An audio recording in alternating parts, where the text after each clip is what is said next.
ఏంటండి this meeting is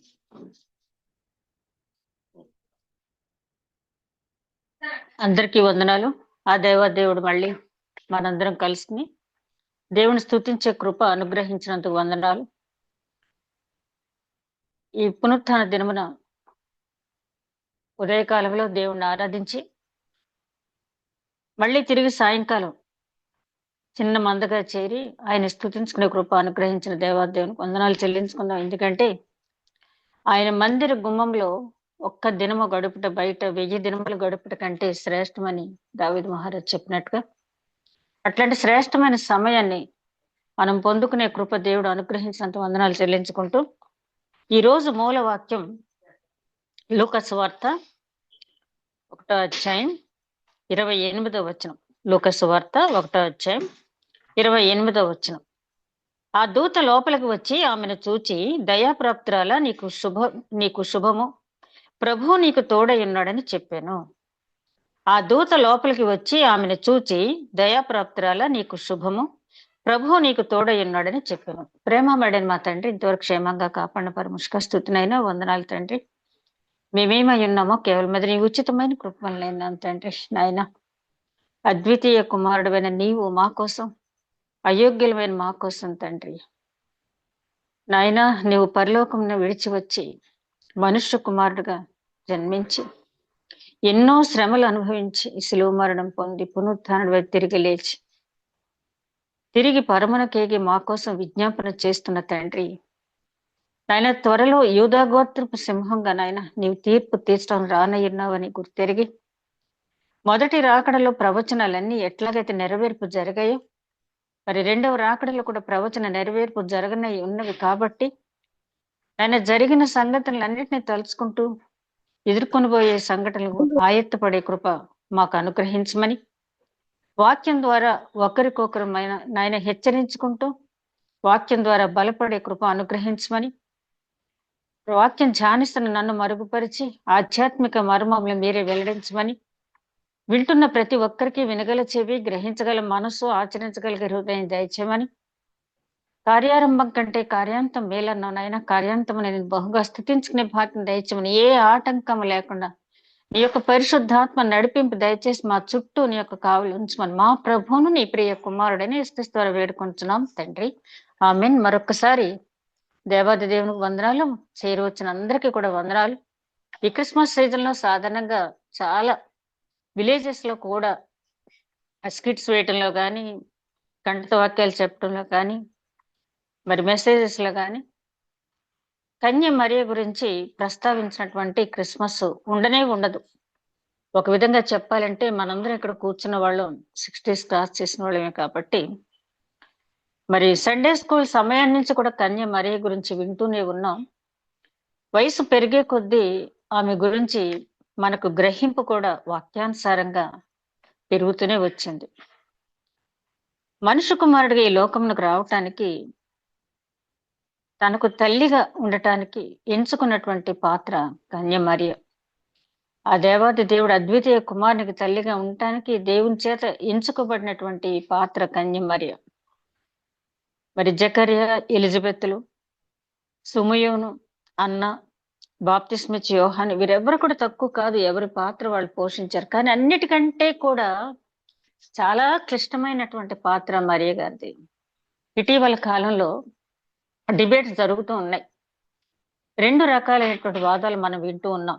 ఒకరేమో అసలు మరియమ్మ గారిని మనం ఏమీ లెక్క చేయని అవసరం లేదు, ఆమె కూడా మామూలు స్త్రీ, she's not extraordinary women, ordinary women అని చెప్పి ఆమెను గురించి పెద్దగా మనం ఆలోచించక్కర్లేదు అని చెప్పి చాలా చులకనగా మాట్లాడే వాదాలు వింటున్నాం. మరొక పక్క యేసుక్రీస్తుతో సమానంగా కాకపోయినా ఈమెకు కూడా సహరక్షకురాలు అని చెప్పి ఒక బిరుదు ఇచ్చి మాట్లాడుతున్నటువంటి వాదాలు కూడా ఉన్నాయి. మరి 2 వాదాలను చూసినప్పుడు అసలు మరియమ్మ గారిని మనం మన హృదయంలో ఏ స్థానంలో నిలుపుకోవాలి? ఎందుకంటే మరియమ్మ గారి జీవితం అంతా కూడా పరిశుద్ధ గ్రంథంలో తేట తెల్లంగా ఇవ్వబడింది. మనందరికీ తెలిసిందే, మన పరిశుద్ధ గ్రంథంలో ఒక క్యారెక్టర్ గురించి రాసేటప్పుడు ఆ వ్యక్తి యొక్క మైనస్ ప్లస్ అన్ని కూడా అంటే మంచి చెడు అన్ని కూడా అక్కడ వ్రాయబడి ఉంటాయి. ఒక వ్యక్తి ఎంత ఉన్నతమైన శిఖరాలకు ఎక్కినప్పటికీ కూడా ఒకవేళ ఆ వ్యక్తి జీవితంలో ఏదైనా బ్లాక్ మార్క్ ఉన్నట్టయితే అది కూడా పరిశుద్ధ గ్రంథంలో ప్రస్తావించబడింది. నా హృదయానుసారుడు దావీదు అని చెప్పినటువంటి దేవుడు దావీదు జీవితంలో చేసిన ఒకే ఒక తప్పును కూడా ఆయన చూపించడం జరిగింది. ఎందుకంటే అట్లాంటి తప్పు కూడా మనం చేయకూడదని చెప్పి పరిశుద్ధ గ్రంథంలో ఎప్పుడు కూడా ఉన్నది ఉన్నట్టుగానే. కాబట్టి ఇన్ని వేల సంవత్సరాల తర్వాత కూడా ఇది జీవ గ్రంథంగా మనం చదువుతూ ఉన్నాం. జీవ వాక్కులు దీంట్లో ఉన్నాయి కాబట్టి. ఇక మరియమ్మ గారి గురించి మనం ఆలోచించినట్టయితే మనం అంతా మనకు తెలిసింది ఆమె జీవిత చరిత్ర. ఒక్కసారి మనం ఈ ధ్యాన సమయంలో మరియమ్మ గారి జీవితాన్ని గురించి జస్ట్ గ్లాన్స్ ఒక్కొక్క పాయింట్ మనం ఆలోచించి ఆమె జీసస్ కు తల్లిగా ఎంచుకోబట్టడానికి ఆమె జీవితంలో ఉన్నటువంటి ప్రాముఖ్యమైన లక్షణాలు ఏంటి, మనం ఆ లక్షణాలు ఎంతవరకు కలిగి ఉన్నాము, స్త్రీలైనా పురుషులైనా కూడా మనం ఎంతవరకు కలిగి ఉన్నాము, మరి రెండవ రాకడ సమయానికి సిద్ధపడుతున్న మనము ఆమె జీవితాన్ని నుంచి మనం ఏం నేర్చుకోవాలి, మన జీవితంలోకి ఏమి అడాప్ట్ చేసుకోవాలి, మన తొలగించుకోవాలని ఆలోచిద్దాం. ఆ రకమైన నడిపింపు పరిశుద్ధాత్ముడి దేవుడు మనకు అనుగ్రహించాలని కోరుకుంటూ మరి ధ్యానం మొదలు పెట్టినట్టయితే మరియమ్మ గారి పేరు, ఈయన మేరీ అనే పేరు చాలా కామన్ నేమ్ ఆ రోజుల్లో. ఇది ఓల్డ్ టెస్ట్మెంట్ లో మిరియాము అనే పేరు నుంచి న్యూ టెస్ట్మెంట్ కి వచ్చేటికి మరియా. ఈ మిరియాము అనే మాటకు అర్థం రెండు అర్థాలు ఉన్నాయి. ఒకటి చేదు, రెండు తిరుగుబాటు. ఒకటి చేదు, రెండు తిరుగుబాటు. ఈ రెండు పదాలు కూడా ఓల్డ్ టెస్ట్మెంట్ లో మిరియాముకి, న్యూ టెస్ట్మెంట్ లో మేరీ గారికి, మరియమ్మ గారికి కూడా చాలా చక్కగా సరిపోయినాయి. ఎందుకంటే మరియమ్మ గారి జీవితం మనం చూసినప్పుడు ఆమె చేదు అనుభవించి మనకి మధురాన్ని అందించింది, రక్షణ అనుగ్రహించింది ఆమె. అదే విధంగా ఆధ్యాత్మిక తిరుగుబాటు అంటే ఏదో ఎవరినో కొట్టడం తిట్టడం కాదు, కానీ ఆమె మనసులో ఎప్పుడు కూడా సమాజాన్ని పరిశీలన చేసి ఒక ఆధ్యాత్మిక రెవల్యూషన్ రావాలని కోరుకున్నటువంటి కన్య చిన్నతనంలోనే. అదే విధంగా అంటే పేరు చాలా కామన్ నేమ్, కానీ ఆ సాధారణమైన పేరులోంచే మరియా అనే పేరుకి ఎంతో అర్థాన్ని తీసుకొచ్చింది. అంటే సార్థక నామధేయురాలు ఎంతో మంది పెట్టుకుంటారు పేర్లు, కానీ ఆ పేరుకు తగినట్టుగా ఆ పేరుకి వన్నె తెచ్చినటువంటి కన్య ఆమె. ఆమె పుట్టిన వంశం దావీదు వంశం. అదే విధంగా నేటివ్ ప్లేస్ చూస్తే బెత్లెహేము. వీరి పూర్వీకులు కూడా కార్పెంటరీ వర్క్ చేసేవాళ్ళు కాబట్టి ఆ బెత్లెహేం నుంచి దూరంగా నజరేతుకు వెళ్ళి మైగ్రేట్ అయిపోయి సెటిల్ అయిన కార్పెంటరీ ఫ్యామిలీస్ లో మరీ గారి ఫ్యామిలీ కూడా అక్కడ ఉన్నట్టుగా మనం చూస్తాం. అదే విధంగా ఆమె జీవితాన్ని మనం చూసినప్పుడు మనకు తెలిసిందే, ఆమె కన్యకగా ఉంటూ యేసుక్రీస్తు తన గర్భాన్ని పుట్టాలి అని చెప్పి ఎదురు చూడటం, ఆ తర్వాత ఆ దూత వచ్చి దయాప్రాప్తురాలా నీకు శుభమని చెప్పి నీవు గర్భం దాల్చిపోతున్నావు అని చెప్పినప్పుడు ఆమె చెప్తుంది, నేను పురుషుని ఎరుగున దాన్ని, ఇది ఎలా సాధ్యమని. ఆ కాన్వర్సేషన్ అంతా మనకు తెలుస్తారు, ఎన్నోసార్లు చదివి ఉంటాం మనం. ఆ తర్వాత గబ్రియల్ దేవదూత అంటాడు, సర్వోన్నతని శక్తి కృప నీకు తోడుగా ఉంటుంది, దేవుని మాట ఏది నిరర్ధకం కాదు అని గబ్రియల్ దేవదూత చెప్పిన తర్వాత ఇదిగో నీ దాసరాలు ఎదుట ఉంది, నీ చిత్తమే, దేవుని చిత్తమే నా జీవితంలో సిద్ధించను గాక అని చెప్పటం.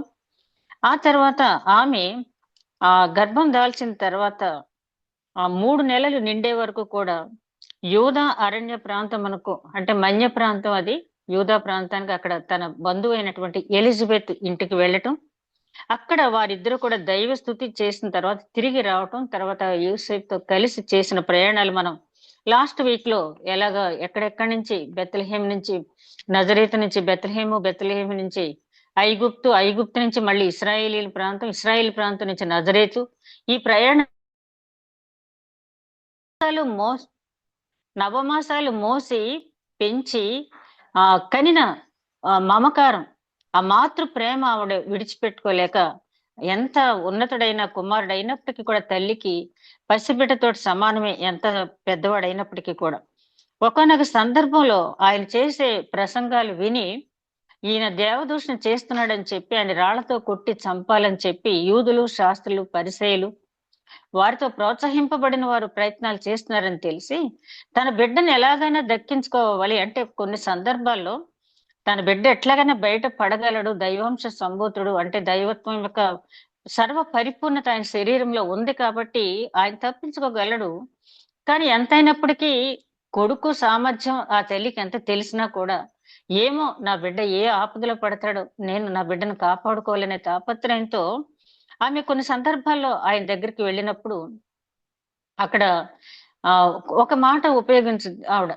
అయ్యా, నా కుమారుడు ఏదో మతి లేని స్థితిలో అంటే కుటుంబ సభ్యులు మాట్లాడిన తీరుని కొంతమంది దాన్ని ఇంకొక రకంగా ఇంటర్ప్రిట్ చేసి మాట్లాడటం జరిగిందంటే కుమారుని ఎవరైనా ఏమన్నా అంటే బాబు అతనికి ఏం తెలియదు, ఆ అమాయకుడు, వదిలేయండి అని చెప్పి అంటారు. అంటే ఏంటి, ఎలాగలాగా కుమారుని దక్కించుకోవాలి. ఇక్కడ కూడా మరియ గారు మత్తయి సువార్త 12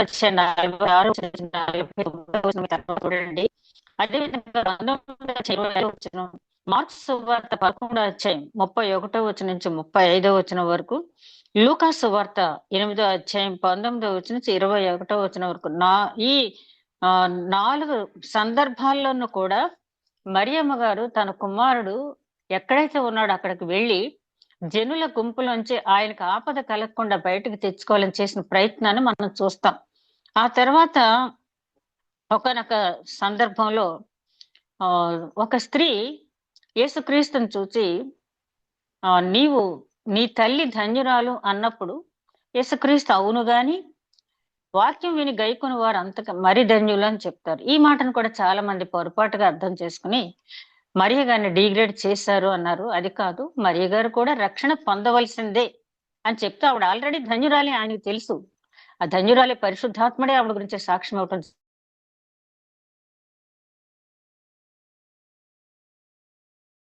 జరిగింది. కానీ అది మాత్రమే చాలదు. ఇదిలో ఆయన మాట చెప్పినప్పుడు అనేక అర్థాలు దాన్ని తీసుకోవటం జరిగింది. అదే కాకుండా అనేక అవమానాలు ఆవిడ పొందడం జరిగింది. మార్క్స్ సువార్త 6:13 ఒక సందర్భంలో ఆయన ప్రజ్ఞాపాఠవాలు చూసి ఆశ్చర్యపోయినటువంటి యూదులు, పరిసయ్యులు, శాస్త్రులు ఆయన గురించి చేసిన కామెంట్ ఏంటంటే, ఇతనికి ఈ ప్రజ్ఞాపాఠవాలు తెలివితేటలు ఎక్కడొచ్చినాయి? ఆ వడ్లవాని కుమారుడు కాదా, ఆ మరియ కుమారుడు కాదా అని.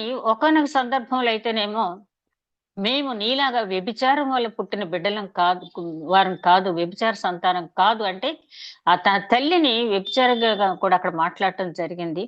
అదే విధంగా ఆ సందర్భంలో వాళ్ళు అన్న మాట, ఆ మరియ కుమారుడు కాదా, వడ్లవాని కుమారుడు కాదా, ఇతని సహోదరులు యాకోబు, యోసే, యూదా, సిమియోను అంతా ఉన్నవారు కాదా, ఈయన అక్క చెల్లెలు మన మధ్య లేరా అంటే మామూలుగానే కదా స్వగ్రామంలో వాళ్ళ మధ్య పుట్టి పెరిగిన వ్యక్తిని అంత ఉన్నతమైన స్థితిలో రిసీవ్ చేసుకోవటం అనేది మనుష్యాత్మకి అది సాధ్యం కాదు, లౌకికాత్మకి అది సాధ్యం కాదు. ఎవరికైతే దైవాత్మ ఉందో వారు మాత్రమే దాన్ని స్వీకరించగలరు. సుమయోను బాలుడైన యేసుక్రీస్తుని చేతిలో తీసుకుని నాదా ప్రభు అని సంబోధించాడు.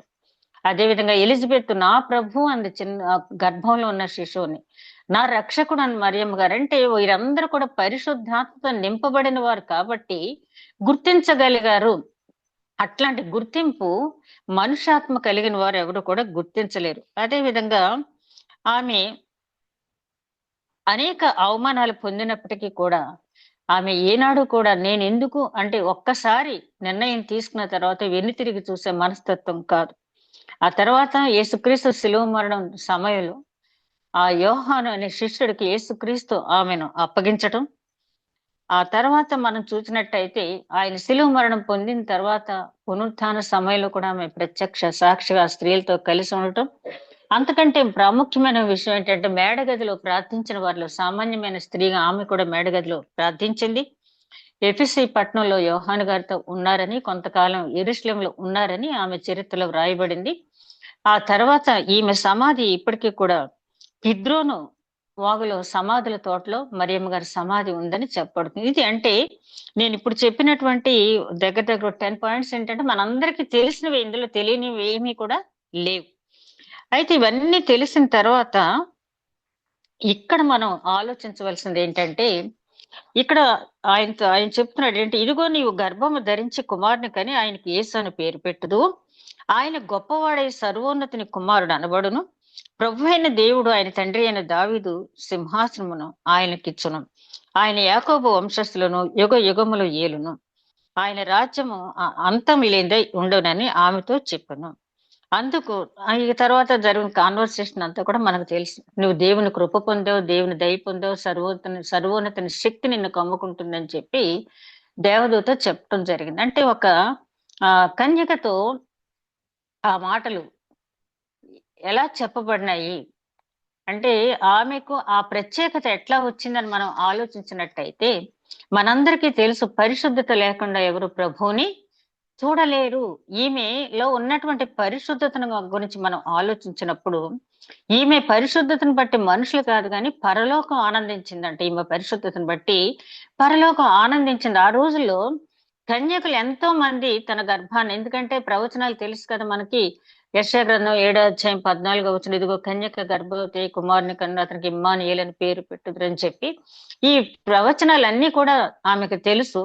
కాబట్టి ఆ రోజుల్లో తన గర్భాన్న రాబోయే యేసు జన్మించాలని ఆ ఎదురు చూసే కన్యకలు ఎంతో మంది ఉన్నారు. వాళ్ళందరూ కూడా కన్యకలే, వర్జిన్సే. మరి అంతమంది కన్యకల్లో నుంచి ఈమెనే ఎన్నుకోవటానికి కారణం ఏంటి? ఈమె నివసించిన ప్రాంతాన్ని గురించి మనం ఇందాక మాట్లాడుకున్నాం కదా. నజరేతు అనే ప్రాంతంలో ఈవిడ నివసిస్తూ ఉంది. గలిలయలోని నజరేతు అనే ప్రాంతం. ఆ నజరేతు అనే ప్రాంతం గురించి చాలా చెడు అభిప్రాయం ఇప్పటికి కూడా మన రాష్ట్రంలో కానీ దేశంలో కానీ కొన్ని ఊళ్ళ పేర్లు చెప్పడానికి భయపడతారు. పిల్లలకి మ్యాచెస్ రావు, పెళ్లి సంబంధాలు రావు అని ఆ ఊరు చెప్పుకోవటానికి కొంతమంది భయపడుతుంటారు. ఇప్పుడు అన్ని బాగానే ఉన్నాయనుకోండి. అట్లాగే ఆ రోజుల నజరేతు అనే ఊరు పేరు చెప్తేనే మా నేటివ్ ప్లేస్ నజరేతు అని చెప్పుకోవటానికి కొంచెం సిగ్గుపడే ప్రాంతం అది ఆ రోజుల్లో. అందుకనే అతను అంటాడు కదా నతనేయులు, నజరేతు నుంచి మంచిది ఏదైనా రాగలదా అని చెప్పి అడుగుతాడంటే, నజరేతు అట్లాంటి పేరు ఉంది. కానీ అట్లాంటి పేర్లు ఎందుకు మనం గుర్తు చేసుకోవాలంటే, చుట్టూ ఉన్న జనం చెడిపోయారు కాబట్టి మా అబ్బాయి కూడా అలాగే అయిపోయాడు, మా అమ్మాయి కూడా ఇలా అయిపోయిందని ఎవరు కూడా చెప్పటానికి లేదు. ఎందుకంటే చుట్టూ ఉన్న జనం ఎట్లా ఉన్నప్పటికీ మన ప్రవర్తన దేవుని వైపు ఆనుకున్నప్పుడు, దేవుని మీద ఆనుకున్నప్పుడు ఏ విధంగా ఉంటుంది అనేది మరియ జీవితాన్ని చూసి మనం తెలుసుకోవచ్చు. మరి నోవహు కూడా చుట్టూ ఉన్న జీవితం ఎట్లా ఉన్నా కూడా నీతిమంతుడిగా జీవించాడు. అదే విధంగా లోతు కూడా చుట్టూ ఉన్న వారు ఎట్లా ఉన్నా కూడా సొదొమ గొమొర్రా ప్రాంతాల్లో నీతిమంతుడుగా, అది మనం చెప్తున్న మాటలు కాదు, దేవుడే వారి గురించి చెప్పాడు. అదే విధంగా యోబుని గురించి కూడా నీతిమంతుడు, యథార్థవంతుడు, చెడును విసర్జించిన వాడని చెప్పాడు. వీళ్ళందరూ కూడా మామూలు మనుషుల మధ్య ఉన్నవాళ్లే, కానీ దేవుని చేత నీతిమంతులుగా పొగడబడిన వారు.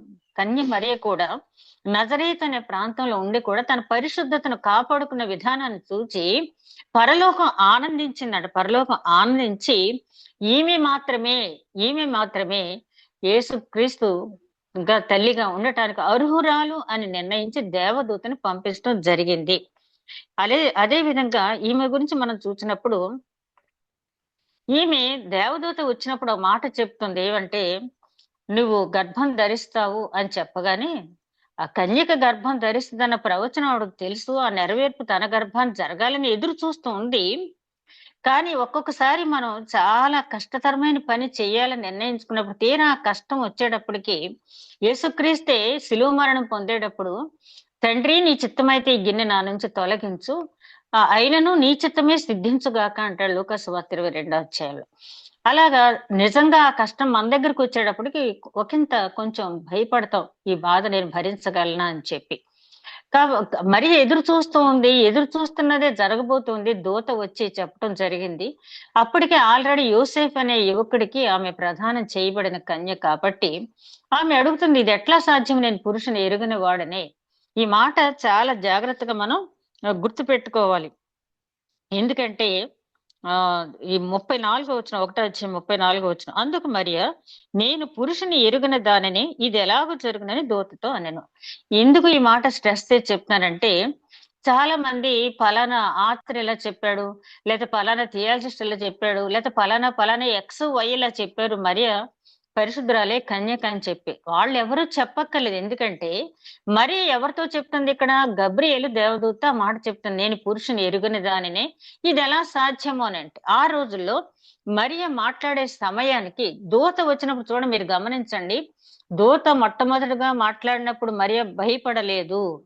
అంటే ఆమెకు దూతల గురించి, ఆ దూతలు వచ్చే విధానం గురించి అంతా తెలుసు ఆవిడకి. అక్కడ భయపడలేదు గానీ, ఒకేసారి నీవు గర్భవతి అవుతావు అనేటప్పటికి ఎంత ఎదురు చూచినప్పటికీ రాబోయే సీక్వెన్సెస్ అన్నీ ఒక్కసారి కళ్ళ ముందు మెదిలి ఆవిడ అనటం జరిగింది. ఒకవేళ ఆమె పరిశుద్ధురాలు కాకుండా, నిజంగా కన్యక కాకుండా, నిజంగా వర్జిన్ కాకుండా, దూతతో ఆ మాట చెప్పినట్లయితే ఆమె బ్రతుకుతుందా? అసలు దూత కనపడితేనే చనిపోతామనే భయం ఆ రోజుల్లో. దూత ప్రత్యక్షం అవ్వగానే బోర్ల పడిపోయేవాళ్ళంట. అంటే చనిపోతాం ఇక దూతను చూసి నేను బ్రతకను. యెషయా అంటాడు కదా! యెషయా గ్రంథం 6 అధ్యాయంలో అయ్యో! నేను చూసాను నేను బ్రతకను అనుకుంటాడు కదా! కాబట్టి అట్లాంటి దూత గబ్రియేల్ దేవదూత ముందు ఆవిడ మాట్లాడుతుంది. ఇంకెవరు చెప్పక్కర్లే, ఇంకెవరు సర్టిఫికేట్ ఇవ్వక్కర్ల. మరియమ్మ గారు కన్యక, పరిశుద్ధురాలు ఎవరు సర్టిఫికేట్ ఇవ్వక్కర్ల. ఆవిడ పరిశుద్ధత గురించి ఆమె దూతతో మాట్లాడిన మాటే మనకి స్టాండర్డ్. ఎందుకంటే ఆమె దూత దగ్గర అబద్ధం చెప్పటానికి అవకాశం లేదు. దూత దగ్గర అబద్ధం చెప్పినట్టయితే ఆమెని ఇక మనం చూడం. కాబట్టి ఆమె పరిశుద్ధురాలు, నిజమైన కన్యక. అదే విధంగా ఆమె కన్సీవ్ అయిన వెంటనే అంటే గర్భవతి అయిందని తెలుసుకున్న వెంటనే ఎక్కడికి వెళ్ళింది? ఎలిజబెత్ దగ్గరికి వెళ్ళింది. కొండ ప్రాంతానికి అది చాలా దూరంలో ఉన్న ప్రాంతం. అప్పట్లో ప్రయాణ సాధనాలు లేవు. ఈమె కూడా ధనిక కుటుంబానికి చెందిన స్త్రీ కాదు కాబట్టి మరి బహుశా కాలినడకనే అక్కడికి వెళ్ళి ఉండొచ్చు. అంత దూరం వెళ్ళింది. చుట్టుపక్కల ఎంతో మంది స్నేహితులు ఉండొచ్చు.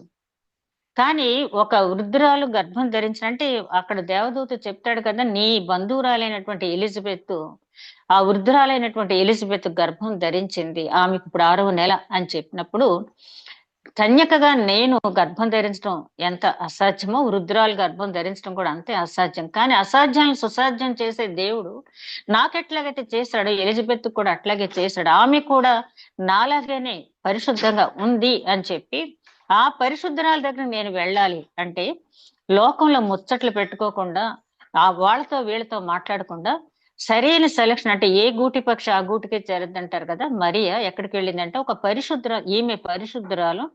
ఈమె సమయం గడపడానికి ఎక్కడికి వెళ్ళిందంటే ఒక పరిశుద్ధురాలు దగ్గరికి వెళ్ళింది. కాబట్టి ఇద్దరు పరిశుద్ధురాళ్ళు కలుసుకున్నప్పుడు వారి గర్భంలో శిశువులు గంతులు వేసినాయి. ఎలిజబెత్ గర్భంలో ఉన్నటువంటి యోహాను గంతులు వేశాడు అంటే, ఆ పరిశుద్ధమైనటువంటి ఫేస్ ఆ మరియ గారిని ఆ గర్భం నుంచి చూచి, అదే విధంగా ఆమె గర్భంలో ఉన్న యేసుక్రీస్తుని చూచి గంతులు వేయటం అనేది జరిగింది. కాబట్టి ఈ 3 ఇంకా చాలా ఉన్నాయి ఎవిడెన్స్‌లు. అయితే ఈ 3 మనం చూసినప్పుడు ఈమె పరిశుద్ధతను చూచి ప్రభువు సంతోషించి తన దూతని ఆమె దగ్గరకు పంపించాడు. రెండవది తన గురించి దూతతో సాక్ష్యం చెప్పింది. మూడవది ఆమె పరిశుద్ధురాలు ఒక పరిశుద్ధురాలు దగ్గరికి వెళ్ళి వారిద్దరూ కూడా పరిశుద్ధాత్మ పూర్ణులై మరి మాట్లాడుకున్న మాటలు మనం చివరి వచనాల్లో చూస్తాం 1వ అధ్యాయంలో. ఇది ఆమె పరిశుద్ధతను గురించి మనం మాట్లాడుకోవాల్సినటువంటి విషయం. అదే విధంగా మరి కన్యక అంటే ఇక్కడ కేవలము అంటే ఫిజికల్ గా మాత్రమే కాదు గాని purity in heart, soul, mind అని ఇదివరకు మనం చెప్పుకున్నాం కదా. మనసులోను, శరీరంలోను, ఆత్మలోను కూడా పరిశుద్ధత అనేది ఉండాలి. ఈ 3 విషయాల్లో కూడా మనస, వాచ, కర్మణ అంటాం కదా. ఈ 3 విషయాల్లో కూడా ఈమె కన్యక పవిత్రురాలు. అందుకనే హెబ్రీ గ్రంథకర్త అంటాడు 10వ అధ్యాయం 5వ వచనంలో, నాకొక శరీరము అమర్చితివి, నువ్వు బలులు కోరలేదు, యాగములు కోరలేదు, కానీ నీవు ఇచ్చిన శరీరంతో పవిత్రంగా జీవించమన్నావు నన్ను చెప్పి. అదే విధంగా మరియ తనకిచ్చిన శరీరం, దేవుడు తనకిచ్చినటువంటి ఆ శరీరం, దైవదత్తమైన శరీరంలో పరిశుద్ధంగా ఆమె జీవించింది. అదే విధంగా ఆమెకు ఒక నిరీక్షణ ఉంది. ప్రవచనాలు అందరూ విన్నారు.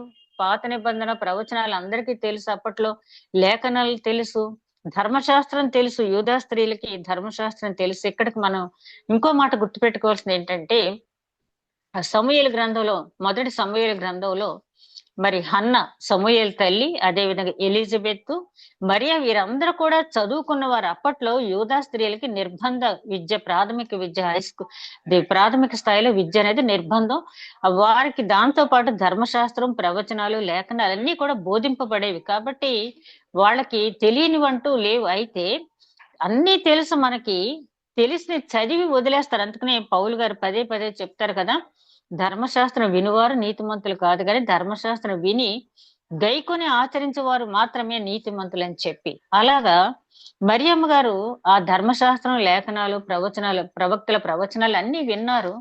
జీవముతో కూడిన నిరీక్షణ కలిగి ఉన్నారు. ఆ ప్రవచన నెరవేర్పులు జరుగుతాయని. అదేవిధంగా అంటే ఈమెకి ఎందుకు ఈ స్థానం వచ్చింది అనేది మనం చూస్తున్నాం. ఒకటి పరిశుద్ధురాలు, రెండోది ఈమె మనసా వాచ కర్మణ కన్యక, మూడోది చూస్తే ప్రార్థనా పరురాలు. ఈమె మంచి ప్రార్థన మనం కూడా చేస్తాం కదా.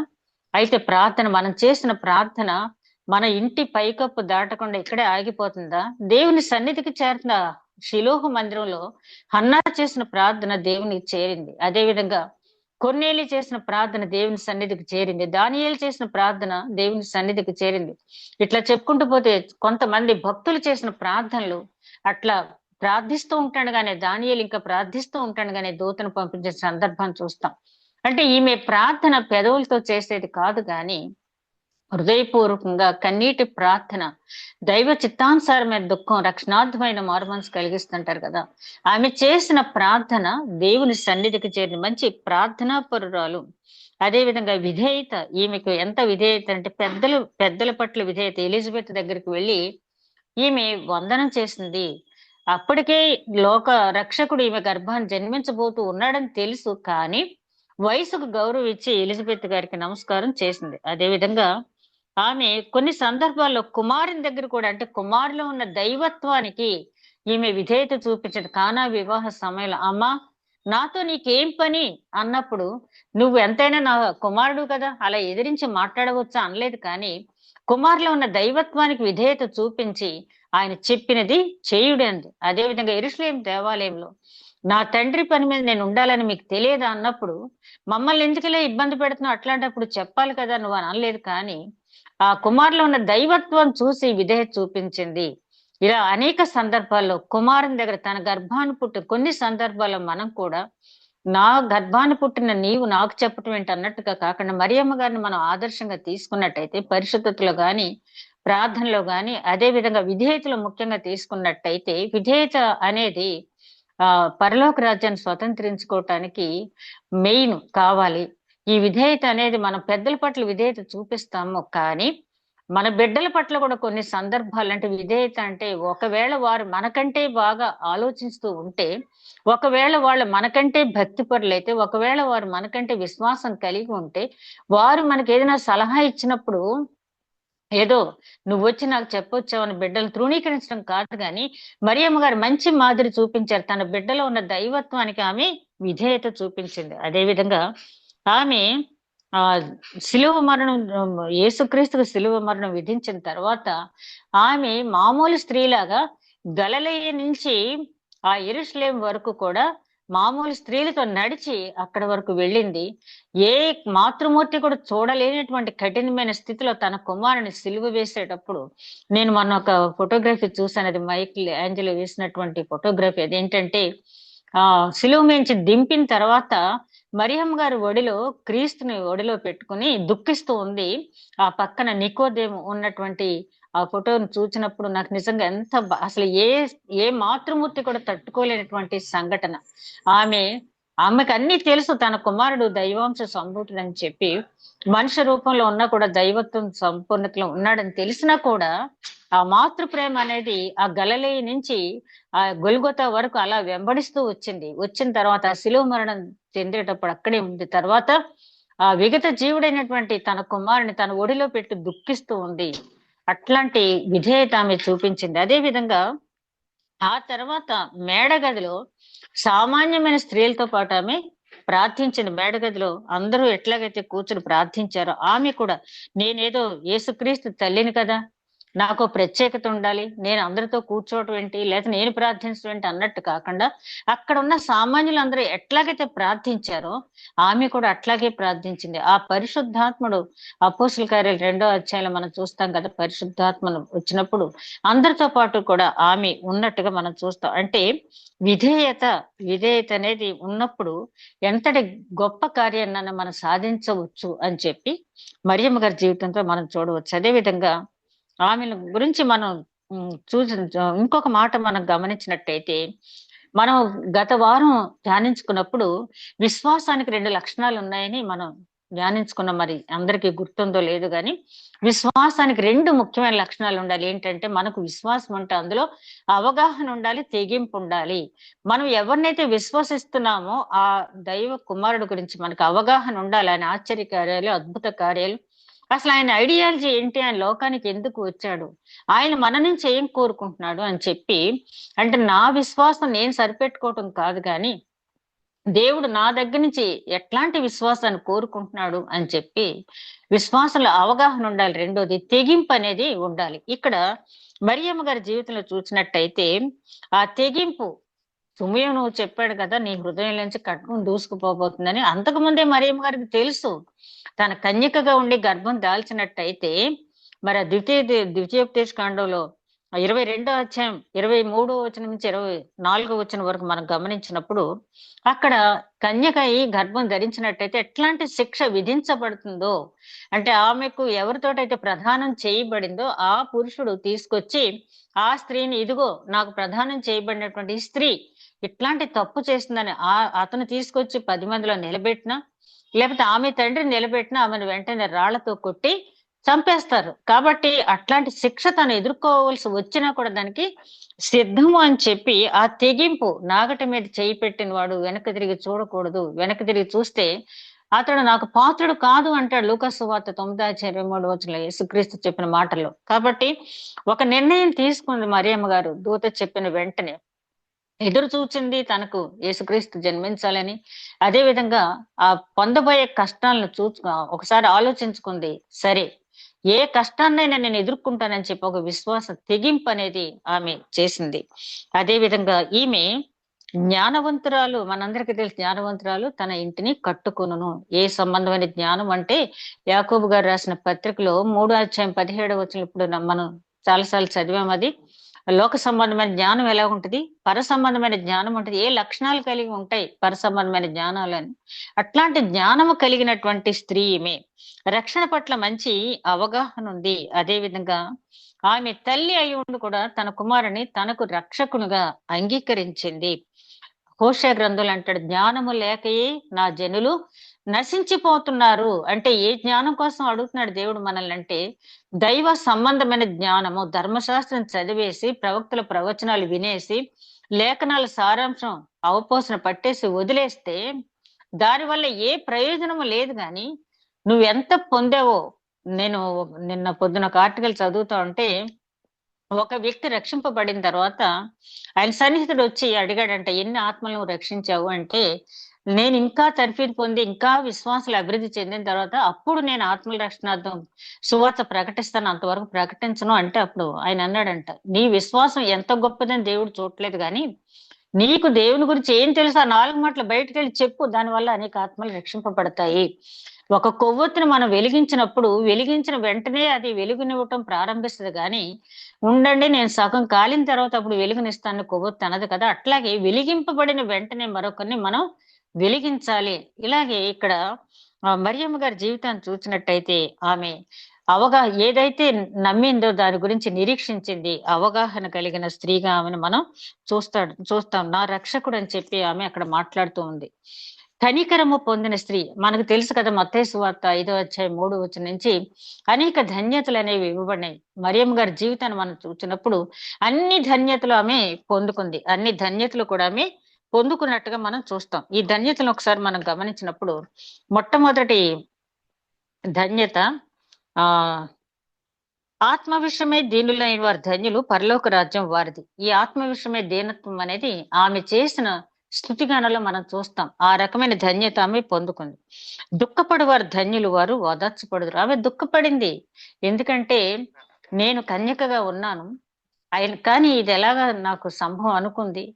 దేవునికి అసాధ్యమైనది ఏది లేదు. అక్కడ ఎలిజబెత్ గారు కూడా గర్భం ధరించారు, అలాగే నేను గర్భం ధరించాను. దేవునికి అసాధ్యమైనది ఏది లేదని విశ్వసించింది. రక్షణార్థమైన మారు మనసుతో దుఃఖించింది కాబట్టి ఆమె ఓదార్చబడి ఆ ధన్యత పొందుకుంది. అదేవిధంగా సాత్వికులు ధన్యులు, వారు భూలోకమును స్వతంత్రించుకొందరు. ఈ రోజుకి కూడా మరియమ్మ గారి గురించి మనం ధ్యానించుకుంటూ ఉన్నాం. అంటే భూలోకాన్ని స్వతంత్రించుకోవటం అంటే ఎంత మంది అయితే రక్షణ పొందారు, ఎంత మంది అయితే సువార్త విన్నారో వారి హృదయాల్లో ఉండటమే ధన్యత, సాత్వికత.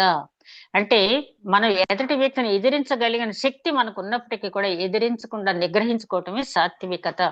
మరి ఎన్ని అవమానకరమైన మాటలు ఆవిడ అన్నారు. ఆ మరియ కుమారుడు కాదా, వ్యభిచారి కుమారుడు అని యేసుక్రీస్తుని, వడ్లవాని కుమారుడు అని ఎన్నో మాటలు ఆమెను గురించి అడ్రస్ చేసి అన్నప్పుడు ఆమె తిరగబడి ఒక మాట మాట్లాడినట్టుగా కూడా మనం చూడం. ఆమెలో ఉన్న సాత్వికత ఆమె ధన్యతకు మూలంగా అయింది. తర్వాత నీతి కొరకు ఆకలి దప్పులు గారు ధన్యులు, వారు తృప్తిపరచబడుదురు. ఈమె దేవుని నీతి నెరవేర్చడానికి దేనికోసం ఆకలి దప్పులు కలిగి ఉంది. మనం కూడా ఆకలి దప్పులు మనకుంటే ఏంటంటే మన బిడ్డల్ని మంచి స్థితిలో పెట్టుకోవాలని, ఏదో వాళ్ళకి మనం బ్రతికిన బ్రతికి కంటే మనం ఉన్న ప్లాట్ఫామ్ కంటే ఇంకా మంచి ప్లాట్ఫామ్ వాళ్ళకి అందించాలని ఏదేదో తాపత్రయ పడతాం. ఆకలి దప్పులు ఏదో అంతా ఇంత సమాజ సేవ చేసినప్పటికీ మన మనసు ఎంతసేపు కూడా ఎటు పరిభ్రమిస్తూ ఉంటదంటే కుటుంబం, మన బిడ్డల శ్రేయస్సు.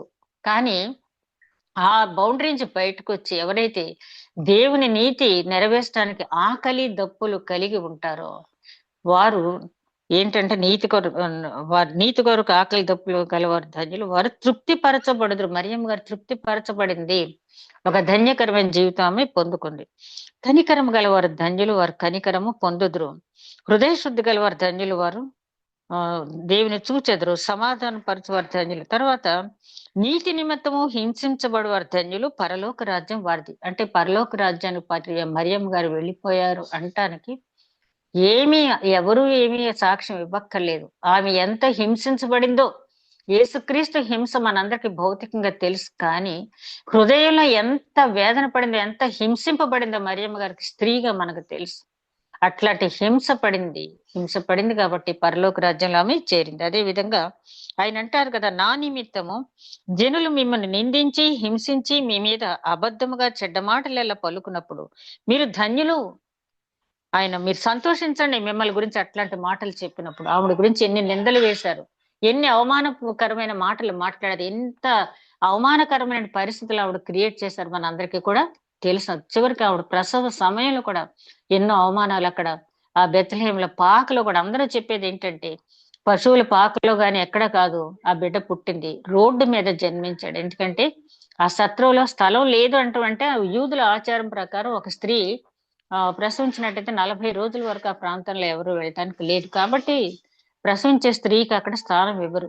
ఆ పశువుల పాక కాదు, కానీ వీధిలో ప్రసవించిన తర్వాత పశువుల పాకలు తీసుకొచ్చారంటారు. వాట్ ఎవర్ ఇట్ మేబీ, ఎక్కడ ప్రసవించినా కూడా ఆమె ఆ సమయంలో కూడా చాలా అవమానాలు ఆమె ఎదుర్కొంది.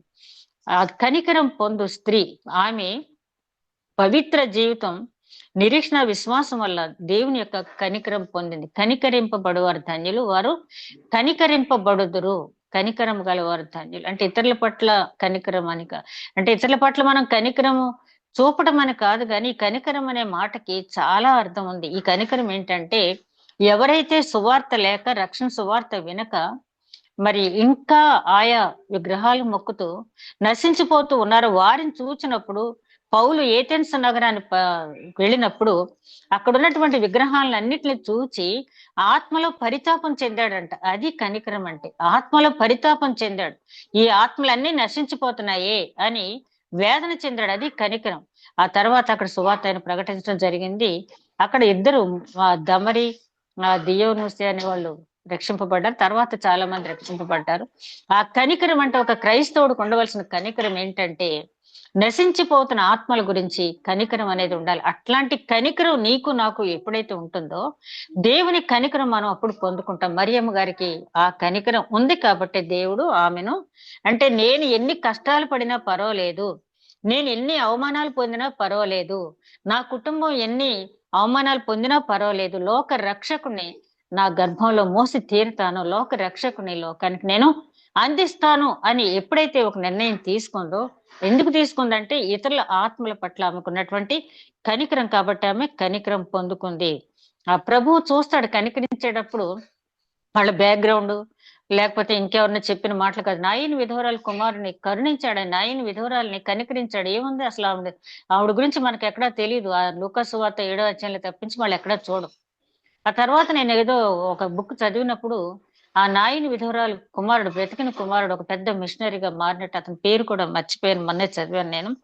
కాబట్టి అట్లాగా కనికరం, మనకి ఇతరుల పట్ల ఉండే కనికరం, ఇతరుల ఆత్మల పట్ల, ఇతరుల ఆత్మల రక్షణ పట్ల మనకున్న కనికరాన్ని దేవుడు చూస్తాడు, మనల్ని కనికరిస్తాడు. అదే విధంగా ఈమె ధన్యురాలు అనే మాట మనం చెప్పటం కాదు. ఇక్కడ లూకాసు వార్తలో మనందరికీ తెలిసిందే, ఈమె ఎలిజబెత్ గారి దగ్గరికి వచ్చింది. ఆ ఎలిజబెత్ గారి దగ్గర రాగానే 1వ అధ్యాయం 42వ వచనంలో, స్త్రీలలో నీవు ఆశీర్వదింపబడిందను ఆమె నమస్కారం పెట్టిన వెంటనే ఆవిడ అన్నమాట ఏంటి, నీ గర్భఫలమును ఆశీర్వదింపబడును, నువ్వు ఆశీర్వదింపబడతావు, నీ గర్భఫలం కూడా ఆశీర్వదింపబడును అని చెప్పి, నా ప్రభువు తల్లి నా యొద్దకు వచ్చుట నాకేలా తటస్థించెను. చూడండి, పరిశుద్ధాత్మ పూర్ణురాలై ఎలిజబెత్ ఒక యాజకుని భార్య, ఆమె ఎంతో పరిశుద్ధమైన జీవితం జీవించింది. ఆమె గురించి చెప్పాలంటే అసలు మనకు మాటలు చాలవు.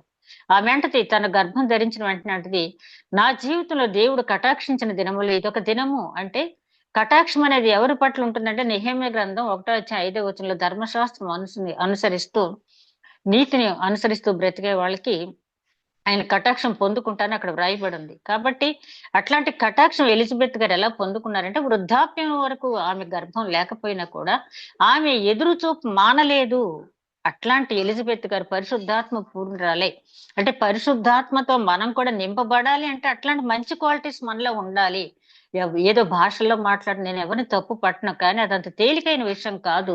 పరిశుద్ధాత్ముడు మనలోకి రావాలి, మనం పరిశుద్ధాత్మని అర్థం చేసుకుని మాట్లాడాలి అని చెప్పంటే, అట్లాంటి గొప్ప క్వాలిటీస్ మనలో ఉన్నప్పుడు దేవుడు పక్షపాతి కాదు. యూదుడని, గ్రీసు దేశస్తుడని, స్త్రీ అని, పురుషుడని ఏ భేదము లేదని పౌలు గారు చెప్తున్నారు. కాబట్టి మనం ఆ విధమైన జీవితం మనం జీవించినట్టయితే మనం కూడా పరిశుద్ధాత్మ పూర్ణులం అవుతాం. మరి అదే విధంగా స్త్రీలలో నీవు ఆశ్రదింపబడినావు, నీ గర్భఫలం ఆశ్రదింపబడును, నా ప్రభువు తల్లి నా యొద్దకు వచ్చుట నాకు ఎలాగో ప్రాప్తించెను. ఈమె శతాధిక వృద్ధురాలు, చెప్పాలంటే వృద్ధురాలు ఆమె. మరి యేసుక్రీస్తు గర్భంలో ఉన్న శిశువుని ఏమంటుంది, నా ప్రభువు, మై లార్డ్, అంటే నా జీవితానికి అధినేత, నన్ను నా జీవితాన్ని నడిపించే అధినేత అని చెప్పి ఆమె ఒప్పుకుంటూ ఉంది. అదే విధంగా ప్రభు ఆమెకు, ఇదిగో నీ శుభవచనము నా చెవిని పడగానే నా గర్భంలో శిశువు ఆనందంతో గంతులు వేసను. ఆనందంతో గంతులు వేస్తుంది, ఆ సంగతి కూడా ఆమె చెప్పింది. ప్రభు ఆమెకు తెలియచేయించిన మాటలు పెద్దలు సిద్ధించును గనుక నమ్మిన ఆమె ధన్యురాలెనెను. చూడండి, ఈమె ధన్యురాలని మొట్టమొదటిగా ఎవరన్నారు, ఎలిజబెత్ పరిశుద్ధాత్మ పూర్ణురాలే. ఆమె అంటుంది ఏంటంటే, ఆ దూత ఏమైతే మరియమ్మ గారికి చెప్పిందంటే, మరియమ్మ గారు వచ్చి చెప్పుంటారు ఎలిజబెత్, ఇదిగో నాకు ఇలాగ దూత కనిపించారు, ప్రార్థనలో ఉన్న సమయంలో దూత నా దగ్గరకు వచ్చి ఇట్లా మాట్లాడేది, సో అండ్ సో, ఈ కాన్వర్సేషన్ అంతా ఆమె చెప్పుకుంటుంది. అది విన్న తర్వాత ఇప్పుడు ఎలిజబెత్ గారు ఏమంటున్నారంటే, దూత ఆమెతో ఏం చెప్పిందో, దూత చెప్పిందంటే దేవుడు చెప్పించాడు ఆ మాటలు. దేవుడు దూతతో ఏమైతే మాటలు చెప్పించాడో అవన్నీ కూడా జరుగుతాయి. కాబట్టి ఆ మాటలను నమ్మిన ఈమె ధన్యురాలు. అంటే మనం ధన్యత పొందాలంటే ఆ రాకడ వస్తుందంటారా, లేకపోతే రెండో రాకడ ఉందంటారా? కొంతమంది అయితే రెండో రాకడ అయిపోయింది అంటున్నారు. అందరినీ పరలోకాన్ని తీసుకెళ్లిపోతాడంటే దేవుడు తీర్పు అనేది ఉంటదా, ఉండదంటున్నారు. ఇట్లాంటి మాటలు మాట్లాడుకుంటూ కూర్చుంటారే, అట్లాంటి వారికి ఎప్పుడు కూడా ధన్యత అనేది రాదు. ఎందుకంటే మొదటి రాకడ అయిపోయింది, అన్ని ప్రవచన నెరవేర్పులు అయిపోయినాయి.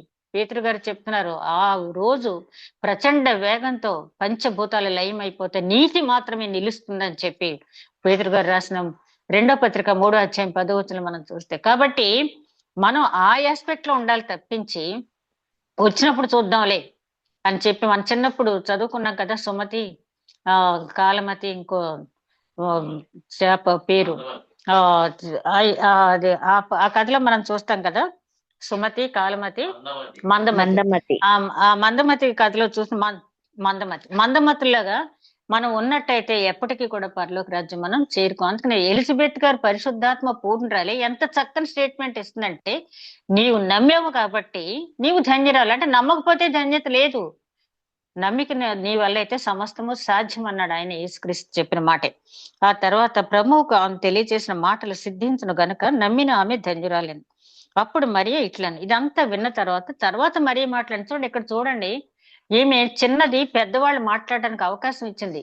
ఈమె గర్భంలో పెరుగుతున్నది లోక రక్షకుడు, ఆమె గర్భంలో పెరుగుతున్నది జాన్ ద బాప్టిస్ట్. అతనేంటి, ఈయన యేసుక్రీస్తుకి మార్గం సరళం చేయడానికి పంపబడుతున్నటువంటి ఒక దూత ఎలిజబెత్ గారి గర్భంలో ఉంది. ఆమె యొక్క యాజకుని భార్య వృద్ధురాలు అయినా ఆమె గర్భంలో ఉన్నది, ఈమె గర్భంలో ఉన్న కుమారునికి ఒక దూత తెలుసు.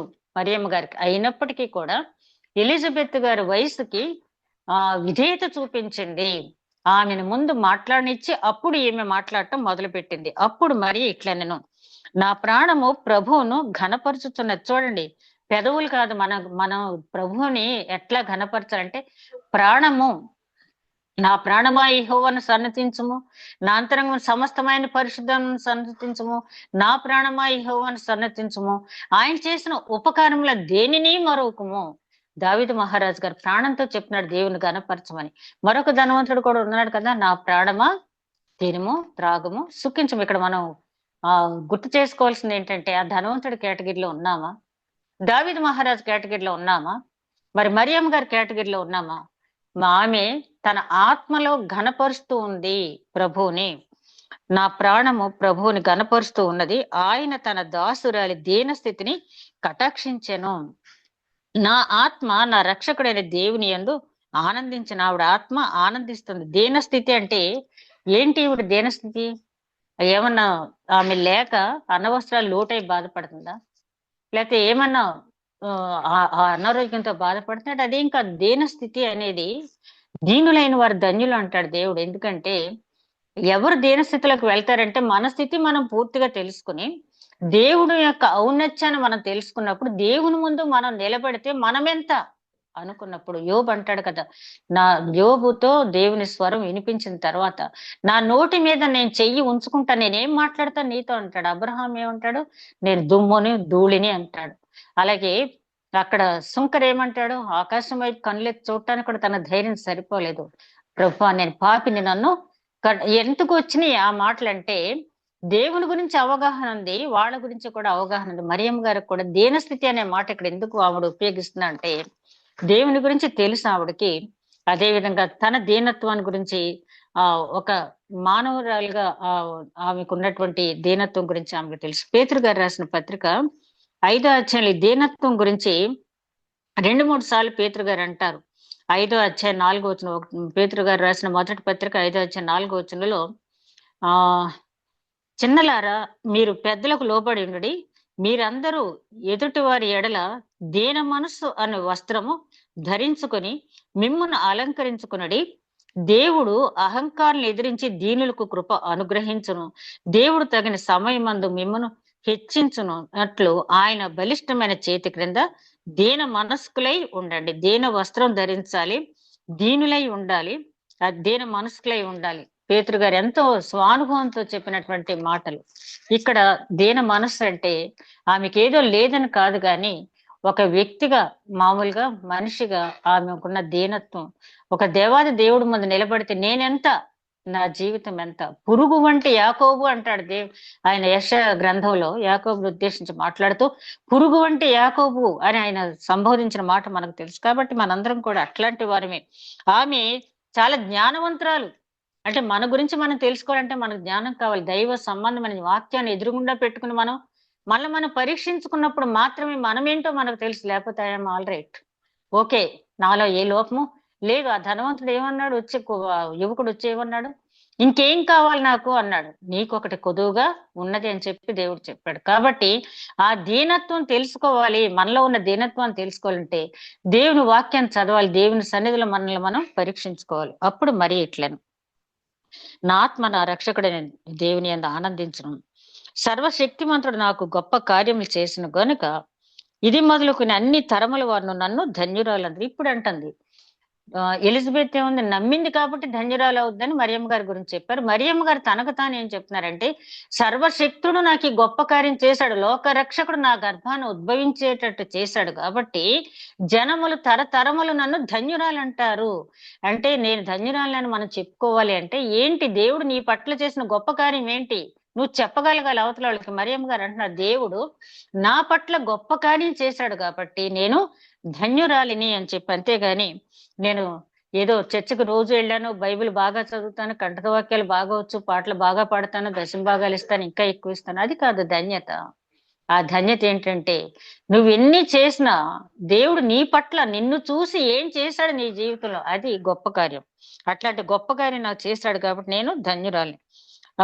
ఆయన నామము పరిశుద్ధము, ఆయన నామము పరిశుద్ధం. ఈ మాట సమూయేలు గ్రంథంలో రెండో అధ్యాయంలో హన్నా పాడిన కీర్తనలో కూడా ఈ మాటలన్నీ ఉంటాయి. ఇందులో ఉన్న మాటలు చాలా వరకు అందులో కూడా ఉంటాయి. అదేవిధంగా ఆయనకు భయపడు వారి మీద ఆయన కనికరము తరతరములు ఉండును. ఈ వాక్యం కూడా మనం ఆ హన్నా పాడిన గీతంలో మనం చూస్తా అంటే మనం ఇక్కడ గమనించాల్సింది ఏంటంటే ప్రవక్తల పాఠశాలలో వీరు చదివారు. అక్కడ ఆ రాబోయే మెస్సయ్య కలిగి ఉండే లక్షణాలు ఏంటి అని చెప్పి వారికి బోధించడం జరిగింది కాబట్టి వారు ప్రార్థించేటప్పుడు అవే మాటలు పట్టుకుని ప్రార్థించారు. వారు స్తుతించేటప్పుడు కూడా అవే మాటలు పట్టుకుని స్తుతించారు కాబట్టి ఎక్కడ హన్నా ఎక్కడ మరియమ్మ గారు హన్నా స్తుతి గీతంలో మాటలన్నీ కూడా ఇక్కడ ఉన్నాయంటే ఆ మాటల నెరవేర్పు గురించి వాళ్ళు ఎన్ని వేల సంవత్సరాలు ఎదురు చూసారో మనం ఇప్పుడిప్పటికే ఏంటి అదుగో వస్తాడంటున్నారు, దేవుడు ఇదిగో వస్తాడంటున్నారు, రావట్లేదని కంగారు పడిపోతున్నాం. కానీ మరి హన్నా స్తుతి గీతం చూసి మరియమ్మ గారి స్తుతి గీతం చూస్తే నిరీక్షణ కోల్పోలేదు. నాకంటే ఎప్పుడో కొన్ని వేల సంవత్సరాల పూర్వం ఉన్న హన్నాకే పాడింది కానీ ఆమె చూడలేకపోయింది, నేను చూస్తాను అనుకోలేదు. కానీ జీవంతో కూడిన నిరీక్షణతో ఆమె మరియమ్మ గారు ఉన్నారు. మనం ఈమె దగ్గర నుంచి నేర్చుకోవాల్సింది కాలములు సమయములు ఆయన చేతిలో ఉన్నాయి. మనం చేయవలసింది ఏంటి? ఆయన చిత్త ప్రకారం మనం నడుచుకోవటమే. అదేవిధంగా ఆయన తన బాహువుతో పరాక్రమం చూపిన వారి హృదయంలో ఆలోచనల విషయమై గర్విష్ఠులను చెదరగొట్టిన. బాహు అంటే ఇక్కడ యేసుక్రీస్తే, ఆయన కుమారుడే దేవునికి బాహువు. గర్విష్ఠుల ఆలోచనలు ఎలా చెదరగొట్టాడు? హేరోదు ఏమనుకున్నాడు? 2 సంవత్సరాల పిల్లలందరినీ సంహరిస్తేస్తే యేసుక్రీస్తుని కూడా నేను సంహరించినట్టే అనుకున్నాడు. కానీ ఏమంది? వెంటనే దూత కనిపించి అబ్బాయి నువ్వు ఐగుప్తుకి వెళ్ళిపో అని చెప్పాడు యోసేపుకి. అలాగా ఆ గర్విష్ఠుల ఆలోచనలు దేవుడు ఒక్క హేరోదు విషయంలోనే కాదు, అనేక సందర్భాల్లో మనం పరిశుద్ధ గ్రంథంలో చూస్తాం. ఒకవేళ మనం గర్వంతో ఆలోచనలు చేస్తే మనం కూడా అట్లాంటి ఫలితాన్ని మనం పొందుతాం. సింహాసనం నుండి బలవంతులను పడద్రోసి దీనులను ఎక్కించును, ఆకలి కొన్న వారిని మంచి పదార్థంతో సంతృప్తి పరిచి ధనవంతులను ఒట్టి చేతులతో పంపివేస్తును. 5 రొట్టెలు 2 చేపలతో ఎంత మందికి 5,000 మందికి భోజనం పెట్టినటువంటి క్రీస్తు ధనవంతుల యువకుడిని రిక్తహస్తాలతో ఎందుకు పంపించాడంటే అతను రావటం వచ్చాడు కానీ సంకల్పం మంచిదే కానీ ఆచరణ లేదు కాబట్టి ఒట్టి చేతులతో వెళ్ళిపోయాడు ఆ యువకుడు.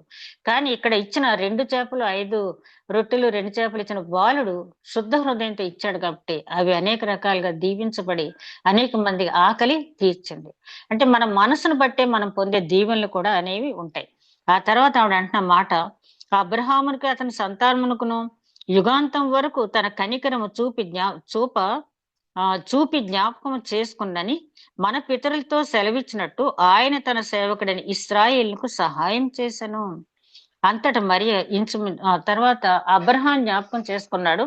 అబ్రహాంకి ఇచ్చినటువంటి ఆ వాగ్దానాన్ని జ్ఞాపకం చేసుకుని తరతరాలకి ఆయన కనికరం చూపిస్తూ ఉన్నాడు. అంటే అబ్రహాంకు దేవుడిచ్చిన వాగ్దానం కూడా మరియమ్మ గారికి తెలుసు. అబ్రహాం దేవదూతలకు ఆతిథ్యం ఇచ్చినప్పుడు అబ్రహాం గారితో ఏం మాట్లాడారో, ఇదిగో నీ సంతానం 400 సంవత్సరాలు అక్కడ బానిసత్వం చేస్తారు, మళ్ళీ తిరిగి స్వస్థలానికి వస్తారు, వాళ్ళు దీవిస్తాను, తరతరంలో ఆ యూదా గోత్రం నుంచి సింహాసనం మీద ఉంటారని చెప్పబడిన మాటలన్నీ కూడా ఆమె ఇక్కడ గుర్తు చేసుకుంటుంది. ఆమె పరిశుద్రాలు, ప్రార్థనాపరురాలు, విధేయత కలిగిన స్త్రీ, కనికరం పొందిన స్త్రీ, ఆత్మ విషయమై దీనత్వం కలిగిన స్త్రీ, నీతి నిమిత్తం హింసింపబడిన స్త్రీ, ఇన్ని గొప్ప లక్షణాలు ఆమెలో ఉన్నాయి కాబట్టి ఆమెను దేవుడు ఎంచుకున్నాడు. ఈవేళ మరియమ్మ గారిని పూజించాలా లేకపోతే గౌరవించాలనేది మన ఇష్టం. అది మరియమ్మ గారి జీవిత చరిత్ర చూసిన తర్వాత పూజించడం అక్కర్లేదు. ఆమెలో ఉన్నటువంటి మంచి లక్షణాలు మన అల్టిమేట్ గోల్. ఆమె పరిశుద్ధ ప్రవర్తన పరలోకానికి ఎందుకు తీసుకొచ్చింది? పరలోక దేవదూతలు వచ్చి గాన ప్రతిగానాలతో పుట్టిన బిడ్డకు వెల్కమ్ చెప్పారు. అంత ధన్యత ఆమె పొందుకుంది. కాబట్టి ఆమె జీవితం నుంచి మనం నేర్చుకోవాల్సింది ఏంటంటే, ఒకవేళ నీ బిడ్డల గురించి నువ్వు చేసే ప్రార్థన, తరతరాలు నా బిడ్డలు దీవింపబడాలని మనసులో నువ్వు ప్రార్థన చేస్తున్నావా? ఒకవేళ చేసిన దానికి తగిన ప్రవర్తన నీలో లేకపోయినట్లయితే ఆ ప్రార్థన ఇంటి కప్పు దాటి పైకి మాత్రం వెళ్ళదు. నీ ప్రార్థన దేవుని సన్నిధికి చేరాలి అంటే మరియమ్మ గారు ఏ రకమైనటువంటి లక్షణాలు కలిగి ఉందో, విశ్వాసంలో ఏ తెగింపు అయితే కలిగి ఉందో, ఏ విధేయత కనికరం కలిగి ఉందో, అట్లాంటి జీవితం మనం జీవించినప్పుడు తరతరములు మన బిడ్డలకు దీవెనలు అందించగలుగుతాం. ఈ క్రిస్మస్ కాలంలో ఇంకా మరియమ్మ గారి గురించి జ్ఞాపకం చేసుకున్న మనము ఆమె ఎట్లాగైతే ధన్యురాలైందో, ధన్యత పొందాలని కోరుకుంటున్న మనం కూడా ఆమె జీవితం నుంచి కొన్ని పాఠాలు మనం నేర్చుకున్నాం. అవి మన జీవితంలో అడాప్ట్ చేసుకోవటానికి, ఆచరించడానికి ఆ దేవాది దేవుడు మనకి కృప అనుగ్రహించును గాక. ఆమెన్.